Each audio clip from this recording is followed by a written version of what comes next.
Meaning of free on board.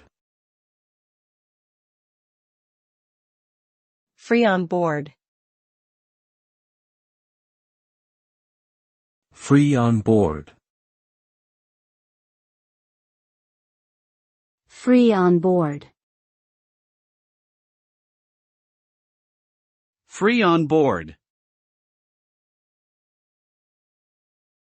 Free on board, commonly abbreviated as FOB, refers to a legal term in international trade where the seller is responsible for the goods until they are loaded onto the designated transport at the specified port of shipment. Once the goods are loaded, the risk of loss or damage is transferred to the buyer. The FOB term also specifies which party is responsible for paying for the costs associated with loading the goods onto the transport.